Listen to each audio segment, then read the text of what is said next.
కూడా దేశంలో అన్ని రాష్ట్రాల్లో కూడా మోరల్ క్లాసెస్కి ఒక సర్టన్ టైం వారంలో ఒక రోజు కేటాయించేవాళ్ళు.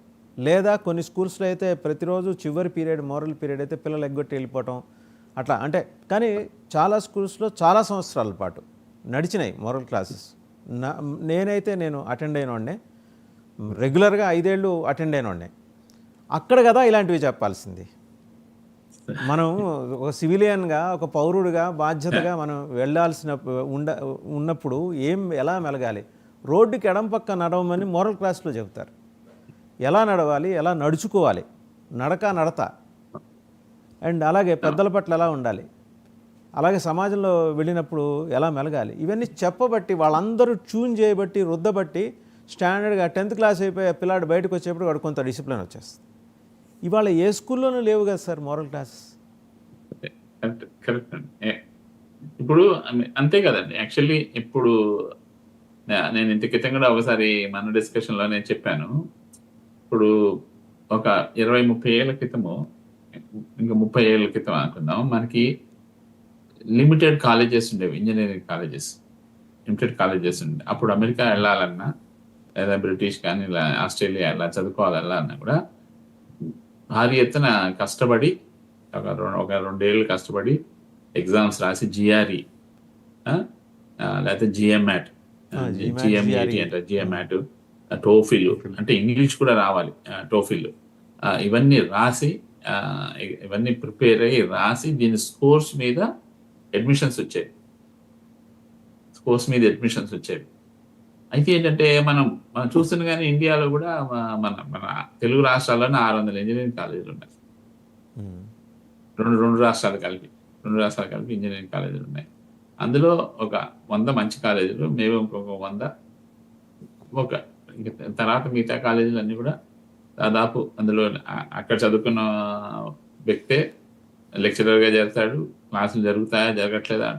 అలాగే ఈ దేశంలో కూడా అలాగే వచ్చాయి. నేను 2003లో తెలుగు టైమ్స్ స్టార్ట్ చేసాం. అప్పటి నుంచి ఈ 20 ఏళ్లలో ప్రాక్టికల్గా చూస్తున్నాం అనమాట. The growing schools. ఈ స్కూల్స్కి జిఎంఆట్ స్కోర్ అవసరం లేదు, జిఆర్ఈ స్కోర్ అవసరం లేదు, టోఫిల్ కూడా అవసరం లేదు, మీ టెస్ట్ పాస్ అయ్యే అవసరం లేదు, టోఫిల్ అవసరం లేదు. అక్కడి నుంచి అడ్మిషన్ రాగానే బాబు మా ఫీజు ఇది కడుతున్నావా లేదా అంటారు, కట్టిగానే తీసేసుకుంటున్నారు. అలాగే అటుపక్కన కూడా ఎడ్యుకేషన్ కౌన్సిలర్స్, ఎడ్యుకేషన్ కన్సల్టెంట్స్ వచ్చారు. సో వాళ్ళు కూడా ఏంటంటే ఈ కాలేజీస్ అన్నింటికి తీసుకొచ్చేసి మీకు సీట్ ఇప్పిస్తాం, అమెరికాలో seat ఇప్పిస్తాం.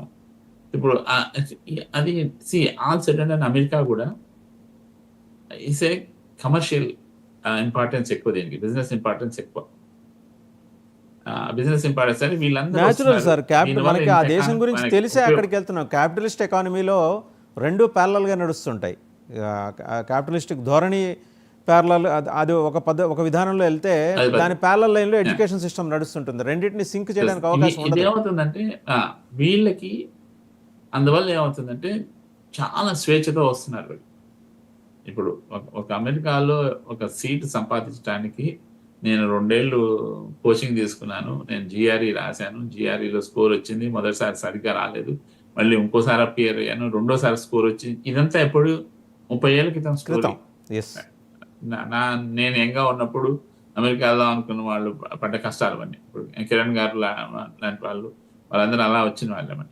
So they came with a discipline. ఇప్పుడు అది లేదన్నమాట. ఇప్పుడు ఆంధ్రాలో లేకపోతే తెలంగాణలో విలేజెస్లో కూడా ఇంజనీరింగ్ కాలేజెస్లో చదువుకుని హైదరాబాద్ వచ్చేసి అమీర్పేటలో ఒక రూమ్ తీసుకుని మళ్ళీ ఒక 3 నెలల కోర్సు 6 నెలల కోర్సు చేసి ఐటీ ఉద్యోగాలు ఎలా సంపాదిస్తున్నారు.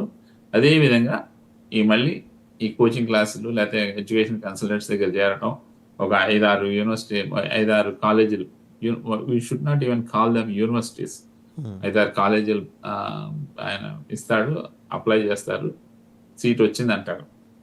ఈ కన్సల్టేట్ వాళ్ళు కూడా ఆ సీట్ వచ్చిన వాళ్ళందరినీ to encourage students coming in here, so that ఇక్కడ వీళ్ళకి ఫీజులన్నీ వస్తాయి. ఇట్స్ బిగ్ చేస్తారు. ఇప్పుడు 2023లోనే దాదాపు 4 లక్షల మంది స్టూడెంట్స్ని అలౌ చేశారు వీళ్ళు. 2023లో ఇండియా అందులో నుంచి 1,00,000 చేశారు. ఇప్పుడు మామూలుగా అయితే 1,00,000 మంది వస్తారు. మనకి H1 బికి వీసా క్యాప్ ఎలాగో 65,000 ప్లస్ 20,000 85,000 అంటారు. స్టూడెంట్స్కి ఒక 1,00,000 ఉండేది చాలా రోజులు. నేను చాలా రోజుల నుంచి ఫాలో అవుతున్నాను. ఇప్పుడు అవన్నీ పోయాయి. అవన్నీ పోవటం వల్ల వీళ్ళు రావటం వచ్చారు. అలాగే పేరెంట్స్ కూడా మనం ఇది వరకు మాట్లాడుకున్నదే సబ్జెక్టు. పేరెంట్స్ కూడా అప్పో సొప్పో చేసి పంపించేద్దాము, వాడు అప్పు తీర్చుకుంటాడు అనే ధోరణిలోకి వచ్చేసారు. మనం పంపించగలమా లేదా అనే స్థాయి నుంచి మనం వెళ్ళొచ్చు పర్లేదు అనే స్థాయికి వెళ్ళామట.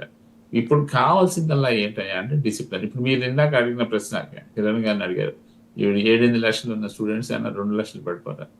అదేం పడిపోరండి, పడిపోరు. అయితే ఏంటంటే జాగ్రత్తలు తీసుకోవాల్సిన అవసరం ఉంది. మీ నోటీస్లో ఆల్రెడీ ఉన్న ఒక విషయం, గవర్నమెంట్ కానీ ఏమన్నా చేస్తుందా? సుబ్బారావు గారు, మీ నోటీస్లో ఆల్రెడీ ఉన్న ఒక విషయం మీతో షేర్ చేసుకుందాం అనుకుంటున్నా, అంటే వ్యూవర్స్ గురించి కూడా. అమెరికా నుంచి వచ్చి ఉద్యోగాల కోసం అప్లై చేసుకుంటున్న పిల్లలకి యూరోప్ దేశాల నుంచి డినయల్ వస్తుంది. మీరు యుఎస్ నుంచి వస్తున్నారా? నమస్కారం, రామాకండి. నమస్కారం. ఇలాగే మీకు లేదా అది చెప్పడం ఇష్టం లేకపోతే మీకు స్పానిష్ వచ్చా, మీకు ఫ్రెంచ్ వచ్చా, మీకు డచ్ వచ్చా, ఫలానా మా దేశ భాషలు వస్తేనే మీకు ఇక్కడ ఎంట్రీ ఉంటుంది. వాళ్ళు వద్దనుకుంటున్నారు ఫర్ వేరియస్ రీజన్స్.